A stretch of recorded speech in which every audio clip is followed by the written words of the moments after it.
Is this thing on? Welcome back to Big Mouth and fancy seeing you here in June. I'm very welcome, my friends, and especially my enemies. Come in, sit down, no touching.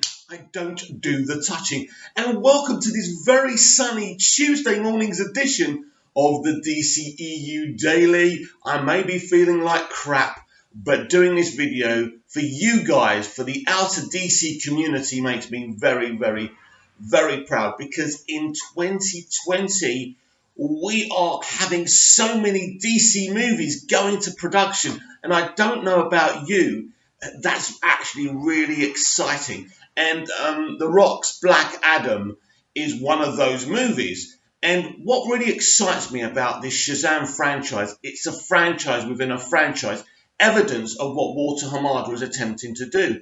Having these different franchises within the DC world of films franchise is a beautiful and exciting thing. We've already been told what we're gonna get. We've had Shazam, Shazam 2, then Black Adam, and Shazam will meet and fight in Shazam 3. How exciting is that? They've actually got a plan, a good plan, that's going to work. And The Rock and the producer of the Black Adam movie, Hiram Garcia, I think his name is, have been talking about the potential movie.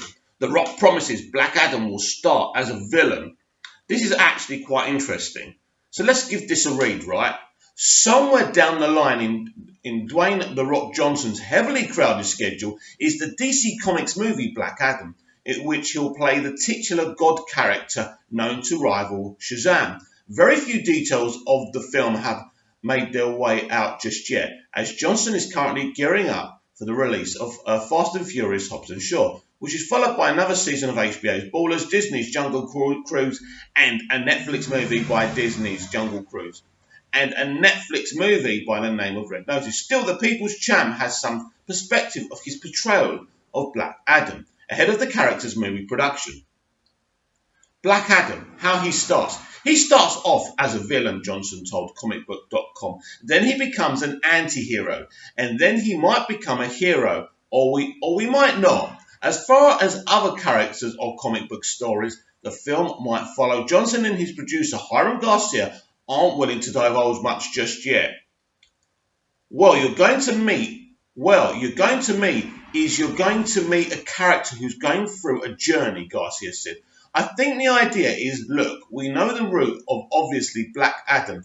He was created as a villain, and through the love of the fans and through some great writers and storytellers, he evolved into an anti-hero. The anti-hero is a character that we always loved and that we responded to, but we understand that there's been many aspects to Black Adam through him. But ultimately, this is a guy who he does have a moral compass, as skewed as it may be, and ultimately he is a guy that everything has always been driven by his family and what happens to them, and he is never opposed to unleashing hell when you cross him. So I think when you add in those elements of the DNA, those are things we're very aware of. Still, Garcia laughed. Absolutely not, when asked if he can share what other DC comic characters might show up. The team has not yet fit Johnson for a costume, but they have significant plans in place for the design, as a film crew is beginning to take shape, including director Jaume Collet-Serra. Garcia did confirm that Black Adam will arrive after Red Notice. For now, both Johnson and Garcia are focused on the August release of their Fast and Furious spin-off. The Fast and Furious universe is incredible, and those movies speak for themselves. They are blah, blah, blah, blah, blah, blah. No, we don't care about it. Is that all we're getting? Right. Basically, that little tidbit was pretty much amazing. Now, Hiram Garcia, who is Dwayne "The Rock" Johnson's good friend and producer, actually is a massive Black Adam fan, and his knowledge of this character is massive. And I assume he's the one who kind of said, please, Dwayne, do this movie. Please, Dwayne, let's get this movie done, because this is going to be awesome. And it is going to be awesome. In a lot of ways, I suppose it's variable to what Todd Phillips has done with Joker movie. You've got this villain who's always been known as a villain, and we're going to do a character study on him a little bit. We're going to see how he starts off as this villain, but maybe he becomes a hero as well. And there's also some hinting that there's many DC Comics characters, other DC Comics characters in the Black Adam movie, Will one of them be Superman? Who knows? But it's very, very, very exciting. And this is what I'm saying to you. You know, the DC have got more movies in production next year than Marvel. It's Shazam 2. It's Black Adam. It's the Flash movie. It's the Suicide Squad movie. And I think there's a couple of more. I can't remember. But a very busy year. You know, it's really, really funny, as I said yesterday on yesterday's edition of the DCEU Daily, how these people at Forbes and other sites were predicting a reboot for the DCEU and the DC World of Films, and that's not what Walter Hamada has done. He's just done a little bit of a course correction. But when you look at Aquaman and you look at Shazam, things are going very well under Walter's leadership. There's no question about that. And the plans look great. They really, really do, with the list of films that are coming out. Of course, DC and Warner Brothers never announce a slate. But you know what? After what's happened in the past, maybe that's for the best. We know what's coming. You know, we know the films. You know, the directors and the writers and the producers are in place to make these films. And it's really, really exciting to see what's going to happen in this DC world of films. And I think you all should be excited. Because I think beyond the Snyder Cut, there's a lot of positive things going on. I'm not saying the Snyder Cut's not a positive thing. I'm just saying beyond that, there's a lot of hatred with that. There's a lot of, you know, wars within that fandom. I'm part of that fandom, but I don't get involved with some of the shit that's being said. But at the moment, I think the future of the DC world of films is looking very, very positive and stable. Of course, I forgot the Batman is going into production in 2020 as well. You know, so there's a lot of exciting things going on. And who knows what other films are going to be announced. So I'm personally very, very excited.